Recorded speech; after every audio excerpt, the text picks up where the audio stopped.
God, look at the ingredients. Cocaine, alcohol, morphine, mercury with chalk. What the hell is mercury with chalk? Science. That's right, folks. Science.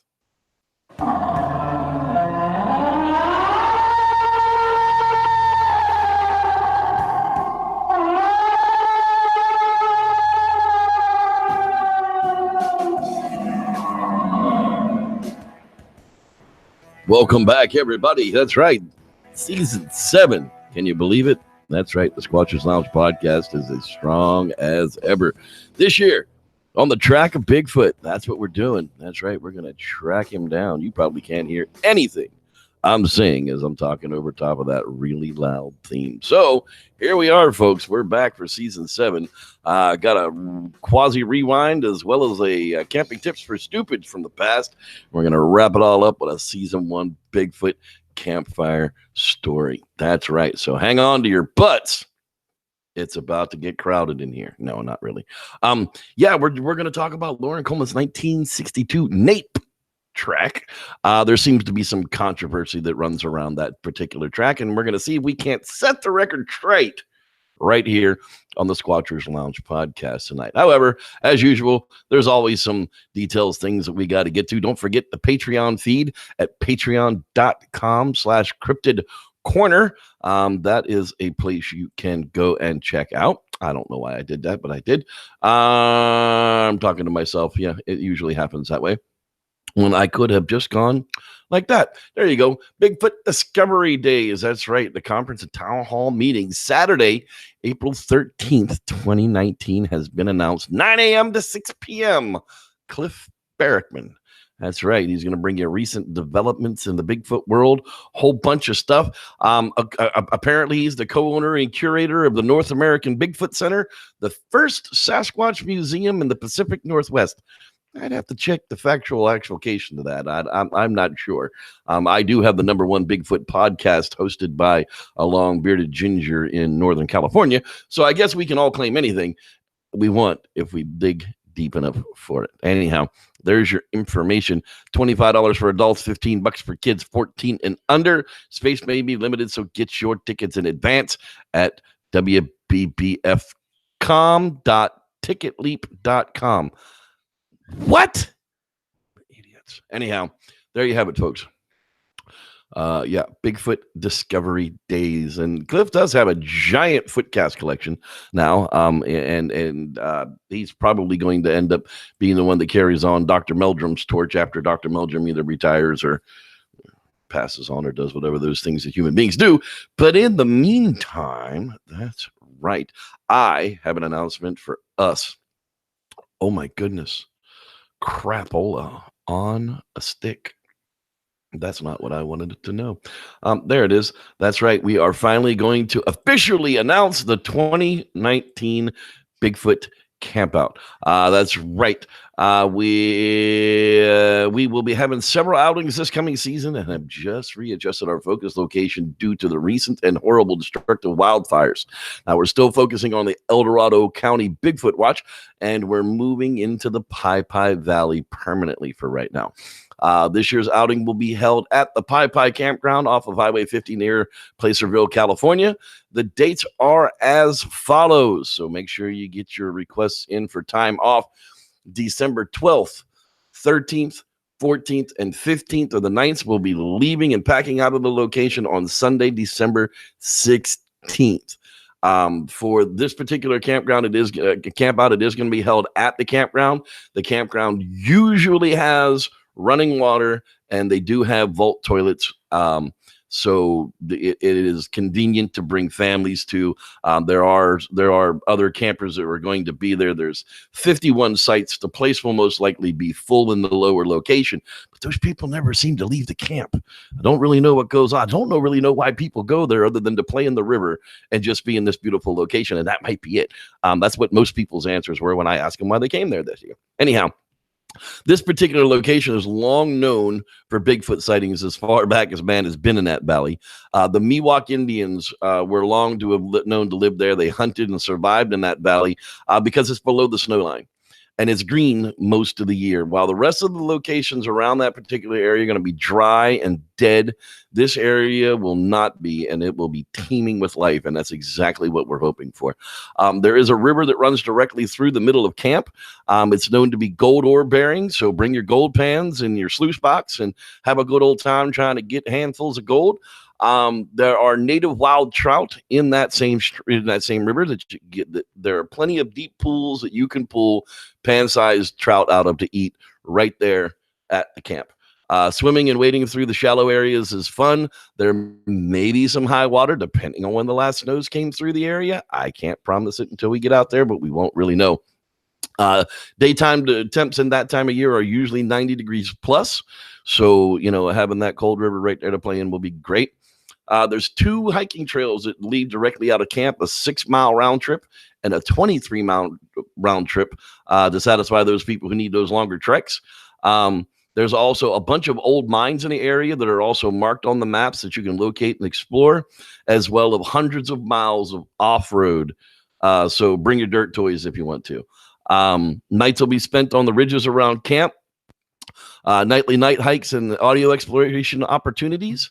And if it sounds like a trip of a lifetime, it most certainly would be for a lot of people.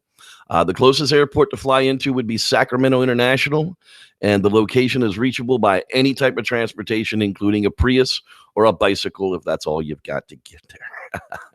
Now, as usual, there is no charge for the camp out itself other than arrival and survival and camping. I'm going to start out with initially 12 spots, which is 2 campsites.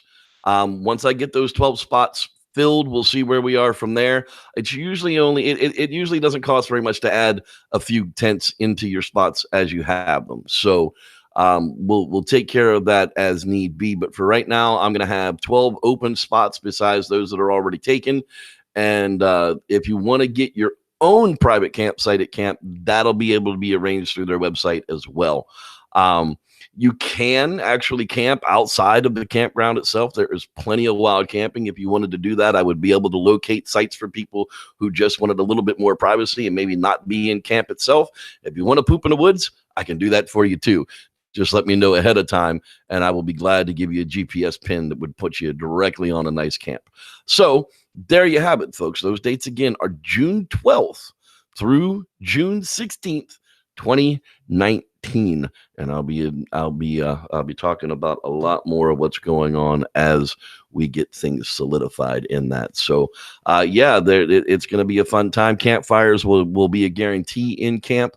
Outside of camp, not so much that time of year, but in camp they do have fire rings and a camp host, so you are most gladly able to have a campfire. It's really, the location is so stunning. I don't know why I want to go anywhere else, but I do. It's kind of one of those places. So with that, that's the information. June 12th, 13th, 14th, 15th, and 16th in the Pi Valley. If you want more details on where the campsite is and the website for that, just contact me and I will be glad to give it to you. So there you have it, folks. That's what we're talking about. We're going to go down at least once or twice before the actual camp out. It's actually closed until April 15th. You can get into the valley, but it snows and there's shadow sides of the mountain, and there's a lot of stuff in there that just, I don't want to push it too far in the snow. I just had friends that were caught over the Donner Pass. All right. So what we're talking about tonight is, for the first time that I've really discussed this on the podcast in 7 years at all, is the 1962 NAPE, which is a North American ape track that was initially reported by Loren Coleman. Now, Loren Coleman, of course, is the curator of the Cryptozoology Museum out east, and what we have here is a picture. And let me see if I can bring this picture directly up. Apparently, here we go. Apparently, this particular picture was taken during an investigation in 1962 in Decatur, Illinois. Now, there's a lot of information that goes along with this, but as you can see, it's a very strange looking picture. It's got a disposed toe, big toe, but the rest of them are in far better lines than the big toe itself. Now, what we have here originally, people wanted to call this a hoax, and I will show you why. I have another image here that I can bring up that will kind of give it why there's such a controversy that goes around with this. Now, in this particular case, they never actually claimed that the cast that you're about to see was directly from the track that they took. And when people would examine this particular casting without the full story behind it, they would notice that the disposed big toe looks much like a human thumb. And that's simply because the cast was not made from the actual track itself. It was an approximation that was made sometime later. And indeed, that is a human thumb. So let's see if we can figure out what the storyline that goes behind this particular incident is. Now, this footprint was allegedly discovered in a side branch, a dry creek bed of the Stevens Creek near Decatur, Illinois. Now, in 1962, allegedly by Loren Coleman, and that's where the story kind of goes strange. Allegedly of a North American ape, aka a NAPE, a word generally consigned to Coleman to mean North American ape. North America has no fossil records of indigenous apes, and there may be feral apes, escapees from enclosures from hurricanes, but these would not be related to the Sasquatch-like creatures at all. There is no toe extension on this cast, and no obvious thermal ridges consist with an unknown primate. No measurements were given. It would have been interesting to have some perspective on this track from a professional trackers of the anthropology department. If this cast were authentic and NAPEs really existed, this type of track or something like it would be known to forensic primate print expert Jimmy Chilcott in Conroe, Texas, the latent print expert for the Conroe Police Department, or perhaps Dr. Grover Krantz's University in Washington. So the problem is, and they concluded to it that this is not a genuine track and that Coleman fooled nobody with this laughable presentation. However, if you go over and you check out Cryptozoology News, is a presentation on this particular track. The colored track had never actually been posted before. Other examples in black and white images had been shared, but due to the broadcast on the 2013 episode of Travels Mysteries in the Museum, they finally released the colored track that was of the picture from 1962. Now, when they took this track, this picture of a track, and then they took a picture of an Australopithecus, like Lucy, and they compared the two of them, there were a lot of similarities to it. But back then in 1962, they were trying to find they were trying to find something that existed that would have to be within the human mind to still exist, and that isn't necessarily the way we think of today. The same reason that Dr. Meldrum was held on to the Gigantopithecus blackie for so long as the supposed example of where Bigfoot would come from. Why a specialized orangutan in China that ate bamboo would equal an upright walking chimpanzee in America, I don't really know. Now, others tried to make the comparison between the Illinois NAPE footprint and fossil prints of the Australopithecus, but Coleman himself did not actually engage in any of that. One of the highlights of the field research came when finding of decidedly anthropoid prints not far from where he lived. In the spring of 1962, he was with his brothers, Bill and Jerry, and they came across ape-like foot tracks in a dry creek bed, a side branch of Stevens Creek near Decatur in south central Illinois. The best print from the series was about 10 inches long with a clearly visible large opposed toe, the hallux sticking out to the right of the left foot impression. The dripping creek bed did not allow much movement on the part of this apparently upright primate, but About 13 inches in front of one of the print was another partial footprint. The complete track is very much like those found throughout the South. And we're talking, some of those people were talking about the 3-toed tracks or the 4-toed tracks of what they call the inbred Sasquatch of the South. Never really bought into that myself. Now, when I look at a track like this, I'm actually looking at something that maybe has an injury. Was that toe dislocated and it just never got put back into its socket? So that's how it healed out, was, like a thumb. There's 1,000,001 ways that an animal could get a dislocated digit this way and leave an impractical track in a muddy substrate. It's too bad that the other track was only a partial track and there wasn't any way to see if that was actually the case. Now, on September 22nd, 1965, the local newspaper, the Decatur Review, carried a sighting report from 4 young people who were parked in a car at Lubbers Lane, an area outside of Decatur called Montezuma Hills near Stevenson's Creek. They were sitting in a car when a massive black man-like shape came towards their vehicle. They rushed off in a panic, but after dropping off their dates at home, the 2 young men returned to the area for another look. And as they searched around the same parking spot, they suddenly saw the monster again. It began to walk up to their car as though it were curious. The youths were did you say utes? No, youths. What exactly is a ute? Oh, I'm sorry, Your Honor. The 2 youths were too scared to get out. But even with the windows closed, they could smell the monster's terrible odor. They immediately left to get the police, and several officers made a thorough but fruitless search of the woods. The police on the scene said that they had no idea what the young people had witnessed, but they were obviously very frightened by what it had been. Loren Coleman actually re-interviewed Steve Collins a week before he died in 2011, and he reconfirmed his sighting as such. So let's take a break here real quick, and let's talk about a quasi-theory. That's right. It's time to take a break here with our quasi-theory guy, Mr. Dean Cooper. Hey, if you haven't left me a message in the Hangout tonight, you better do so, because shout outs to the Hangout are coming up next. Let's talk about Father Time.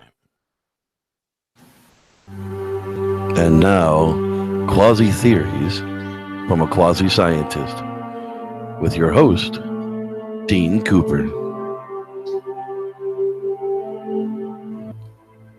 It is a few days into the new year, so I thought I would examine 2 metaphors for time.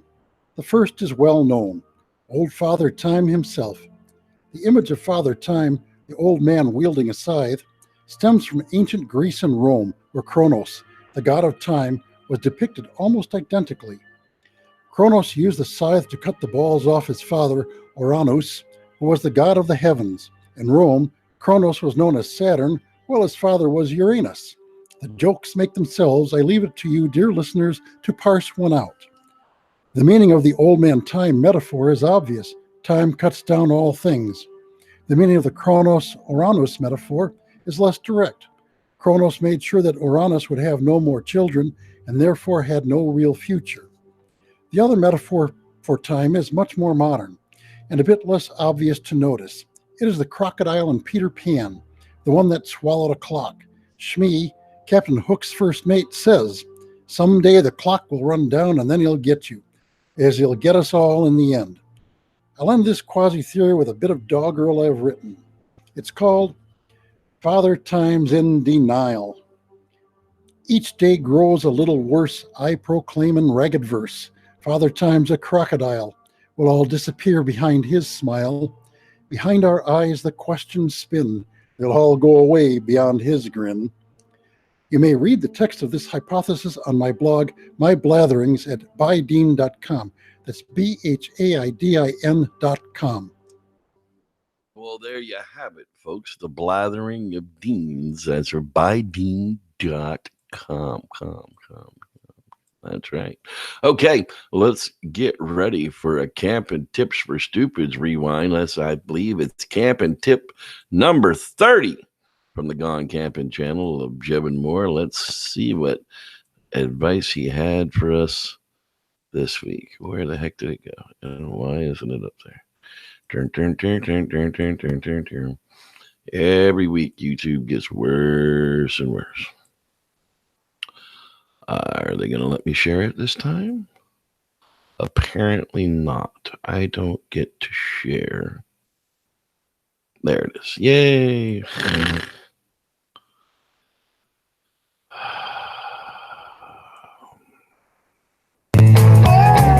Camping tips for stupids. Tip number 30. Navigation.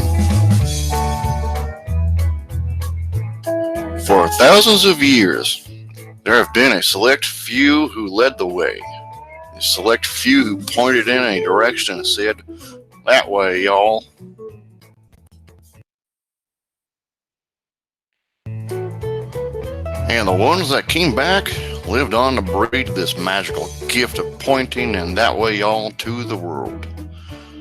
Then some jackass invented tools that did the job for us and did it way better. So, a select few got jobs and stopped pointing. Thanks, assholes. Thanks a lot. But whoever named the sextant, you're all right.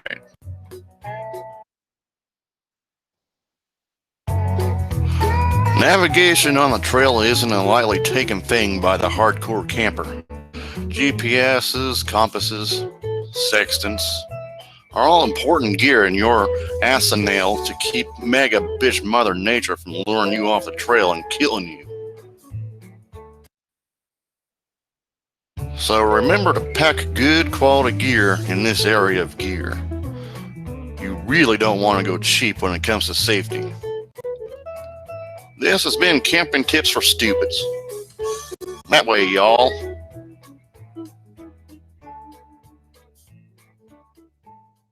Well, there you have it, folks. Camping Tips for Stupids. That's right. Right there from the Gone Camping channel with Trevor Moore. All right, people. It's time to say hi. It's, if you haven't said hi to me, I don't know you're out there in the chat room, but there's a whole bunch of people that are. So let's give them a yell and say, howdy, folks. See, you're starting off top of the hills here that I can get into. I see Brunilda Bermudez. Hello there. Hello there. I see there is a man, the quasi-man himself, Mr. Dean Cooper. Shane Barber, the cryptid monster. How you doing there, champ? Glad you're in the house with us. Forrest Cop, keeping our forest safe from the big guy. That's right. He won't tell you the truth either. Brown Dwarf. There he is. Hey, man. Glad you're there. Don't forget, June 12th through June 16th. That's when the campout's going to be. Jonathan Doty, how you doing there, champ? I hope you guys are feeling well, nice and healthy in the new year. Grab her by the Pilates. That's right. Yep. Grab her right by the dude. Vanishing was on friggin' History Channel this week. Can that man make up his mind? Is it UFOs? Is it Bigfoot? Is it serial murderers? He just blames everybody and just lets it stick like spaghetti. Hey, there he is. Spike Jeff. That's right. Good name, man. I love that name. That's a great name. Timmy Nagar. How you doing there, man? I'm glad you are with us as well tonight. The Reverend Dwayne William. Hello there, Reverend Dwayne. Glad you're with us. Another Reverend. There's Gone Campus, Jebin Moore. Hello there, sir. How are you? Hunter, he's back. How you doing there, champ? Let's see, Mr. You're a Hobo Man 5 is back in the house. Glad you were with us tonight. Say everybody's in the house. That's awesome. I love it when that happens. Scott Espinoza. Hello there. Hello there. Glad you are with us. Yes, that's right, Bert. You can call the ASPCA later. Let's see here. California Picking. Drew's in the house. Hey, man, come down. Come camping with us. June 12th to the 16th in the Pi Valley. It is going to be amazing. If you've never been down there, it is time to go. There's Mr. Don Rife. Hello there. Hello there, sir. Glad you are with us. Dee Dee's Mysterious Journals. Hello back at you. Glad you were with us. Titten Glass 88. That's what it says. Hello there, and glad you are with us as well.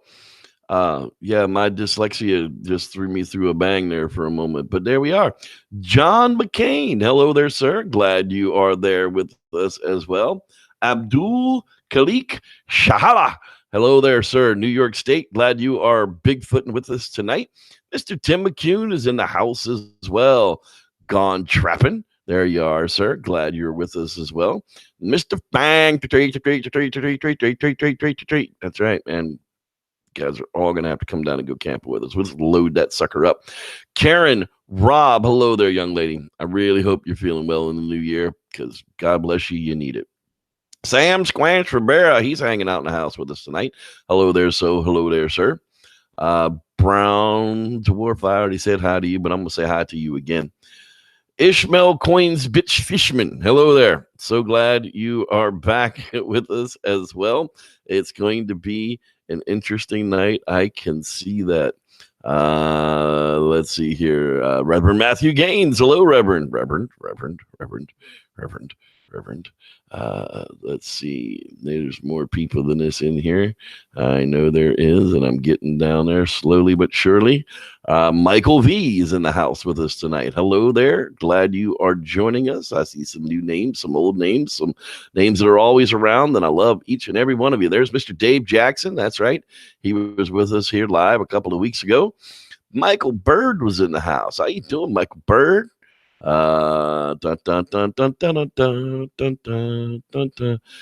I should find some theme music to put underneath this because then it wouldn't be quite so boring for people that's never said you've seen it before. But hey, I say hi to you guys because you guys are important. Squatch Box is in the house swinging her tool around. How you doing there?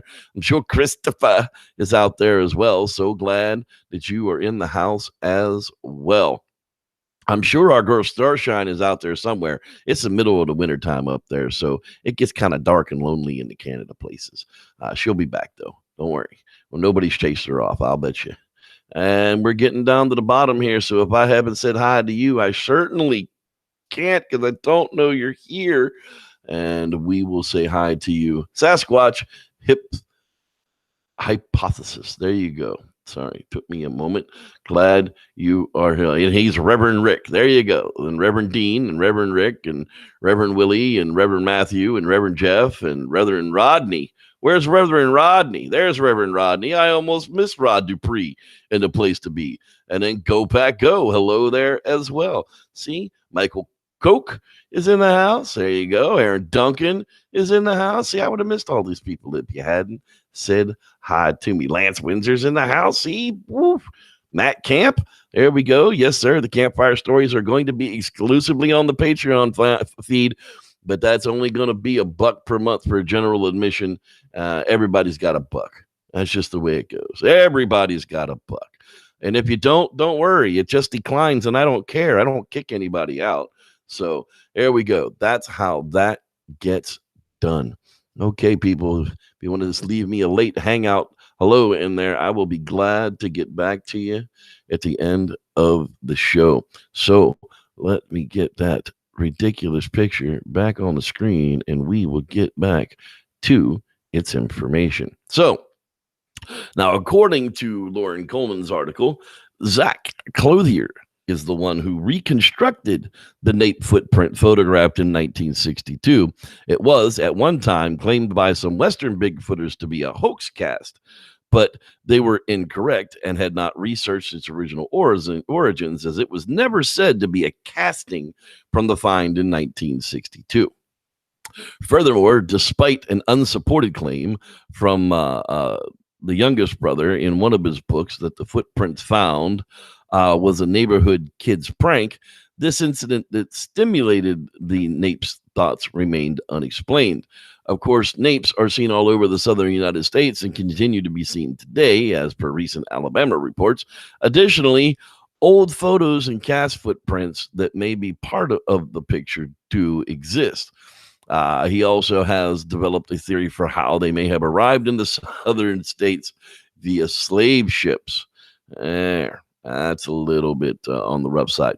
Now, apparently there is a handprint from the El Reno NAPE track that was from a Pennsylvania foot cast from Stan Gordon's collection, but it is not of the same type of distended toe that they were trying to claim on the 1962 track itself.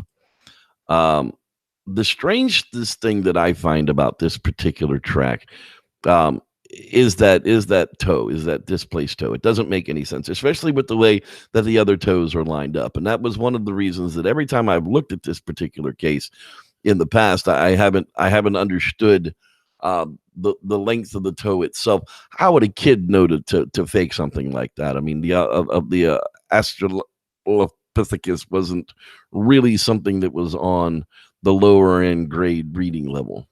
However, in the grand scheme of things, once you realize that this is a recreation from an actual footprint, that's when the things get to be a little bit strange. Now we go back and look at the actual track itself. You can start to get a better idea of how they recreated it from this particular track. Let me see if I can't make that just a bit bigger for us here. Apparently not. Yeah, there we go. So when you comparing the reproduction cast, somebody actually took the time to reproduce it based on a picture. With this, measurements are there. You can see that the ruler that's laid next to it. The track is roughly 10.5 inches long. It does have a weird shape to it.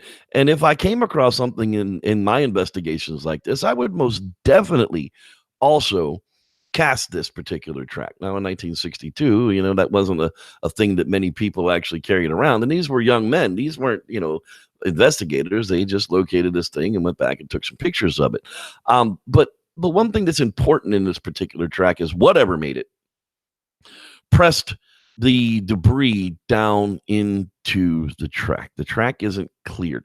And that's when you find a lot of hoax pictures and a lot of hoax tracks, and we'll talk about those. They're perfect. There's no rocks embedded into the bottom of them. There's no vegetation debris embedded into the bottom of them. You can actually see where something naturally stepped upon this and left this imprint. Was it a man in a shoe? Was it an ape creature? Well, that really, without an actual casting of that particular track, there's no real way to be sure. However, I'm kind of with Loren on this one. I'm not so sure that that's a man-made track whatsoever, especially with another barefoot type of track, partial track, just in front of it. So with that, I think that's where we're going to wrap up this investigation on the 1962 NAPE cast from Loren Coleman and the Cryptozoology Museum.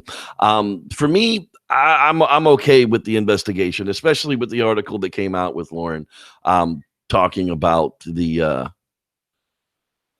where the inaccuracies were in the claims that were coming from some of the other Bigfooters that were out there. In the long grand scheme of things, it's not important that they call it a hoax. What's important are the actual details around it. And again, who was definitely involved with it. Now, next week, when we talk about who was involved with what was going on, it's going to be a kind of a scary thing because we're going to get involved with a little bit of Ivan Marks territory. It's going to be fun. However, it has to be done because we'll be able to compare some of what people call authentic Bigfoot pictures with what most likely are less than genuine finds as well. So with that, I'm going to leave you with our Bigfoot campfire story for the night. Taking a quick look out here to see if I missed anybody in the hangouts, and it looks like I caught you guys all. So with that, thanks everybody for being here tonight. We will see you next week, same time, same Squatch channel, right here at the Squatchers Lounge podcast. The Patreon feed is patreon.com/Cryptozoology.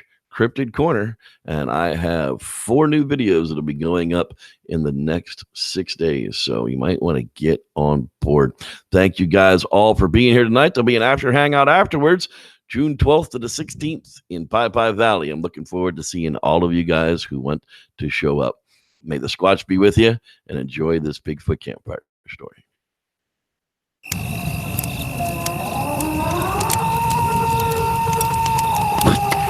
What the hell is that?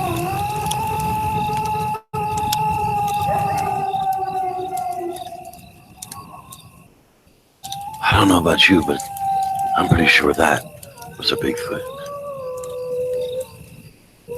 Let me tell you a story. Well, I started out this journey simply a child. I couldn't have been more than 10 when my grandpa and I were on a water run. Well, back in those days, the freshwater spring would flow from the side of the mountains, and people would collect milk jugs and travel out of town to fill them up for drinking water. Honestly, it was amazing stuff. Somehow magical in all of its properties. Maybe there were minerals in it. I'm not really sure. Anyhow, the drive was long enough to have a long conversation. And on this particular trip, Pat looked over at me and said, "Jeffrey, do you know what a Sasquatch is?"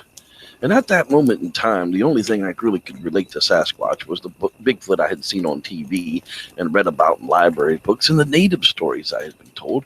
And I replied, "Well, I thought those things were out west in California." Pap said, "Well, that's one of them, but they're not just out there. I had an encounter with one of those at my campsite some time ago." This is that story. Well, it was early summer, and as usual, we had already been at camp for weeks, and all the blackberries were ready to be picked. So your grandma had picked a bunch of bushels of them and had given me some to take with me. I was driving not too far from here when a Sasquatch stepped out from behind the brush on the side of the road, crossed right in front of me, and headed up the next bank to go further up the mountain. Well, I stopped my truck as I wasn't really sure what I had just saw. I thought it was very strange to see a bear walk on 2 legs across the road in that manner, but because I had never seen anything like that before, it didn't look like a bear, didn't act like a bear. It made me scared just seeing it. Well, after a good while, I got my nerves calmed down, and I started up the truck and went to my other campsite, which wasn't far from where I had just seen the big fella cross the road. I hadn't seen or heard anything else for many hours after he crossed in front of me, so went about my business for the rest of the day. Once the sun went down, though, things got a bit different. All of a sudden, there were strange calls coming from the woods. It seemed like the noise was all around me, and the smell came up on the wind that I couldn't tell what it was. It was really foul. I had the blackberry sitting on a bushel basket sitting over on a wooden table not far from the wood line, and I didn't think much about the noises, but they sounded like a whoop, whoop. Not like any other animal I knew about here. It really started to get dark. I had my campfires going, and the camp was pretty well lit, but the woods were still dark, and the sounds had gone away, but that smell was still on the air. I thought maybe something had died near camp. Well, I just wrote it off as that. Well, as the night went on, things started to get really weird. I had been awakened by a stick zooming into my camp from the winds. Not like it had fallen from the tree, but rather as if it had been thrown at me. I got up to check to see if there was anyone around, and I'd noticed that my blackberries were knocked over, and most of them were gone. Just gone, like something had taken them. Well, then it sounded like something was walking around my camp, just walking around and around. I'd never had this happen to me in the many, many years I'd been coming up here. The night kind of went on like that. Every so often, from a different place, something was thrown into camp. A rock, a stick, even a small log had just flown in from the wood line. I had my rifle at the ready if something came into camp, but it never did. Well, finally, as the sun had started to creep up over the backside, and wouldn't you know it, I could finally see what had been messing with me all night. And it indeed was that Sasquatch in the tree line all night. There it was, just enough sunlight for me to see this thing standing up just inside the wood line and begin to move behind a big tree. And once the sun was fully up, I noticed it and walked off down the crest of a hill and completely out of sight. I was scared, just as scared as I was the first time I had seen it. I realized what had been stalking me all night, but I wasn't able to leave the camp for 2 more days. So I went out with my rifle and I checked out the area in the daytime, and I'd found the biggest footprints I'd ever seen in my entire life. I guess that's why they call them Bigfoot. Well, I went over to the table where the blackberries had been sitting, and I could follow a trail of them to where the Bigfoot had taken them, sat down in the wood line, and sat there and ate them. They were all over the place, smashed and squished. I had messy berry juice just all over the place. I could only imagine what a mess that animal must have been. I didn't see the animal again after that, and I had to stay at my camp for 2 more days, 2 more nights to finish up what I was doing. Didn't sleep much for those nights, but I never got bothered again after that, although I did get that smell on the air every so often, and still had the feeling of being watched sometimes when I went back to that camp. So if there's something you can bet, if there's one, there are many. There has to be a lot of them to have babies and keep on living on. You can bet they're up here somewhere. It was scary and exciting, all at the same time. Sadly, not long after this, my grandpa was diagnosed with Parkinson's syndrome. Many things changed after that. Within 8 years, he was so crippled he had to retire to a nursing home, and his days in the woods were over. I used to go and visit him when I could travel to him, and after a few years, he was near the end. His mind was still sharp, but his body was just so eaten up that there was nothing he could be done. I asked about the Sasquatch story he had told me as a child, if it was true. He looked me straight in the eye and said, "Jeffrey, if I ever told you a lie in your entire life, why would this have been any different?" At 10 years old, I was hooked and had the first-hand accounting of what to look for and what to notice. And this is the origins of Bigfoot Campfire Stories. Thanks for listening. I'm Reverend Jeff, and may the Squatch be with you. How about a late shout out to the man, James the Grower? And I think we'll bring the news section back as of next week. So for that, thanks everybody, and may the Squatch be with you.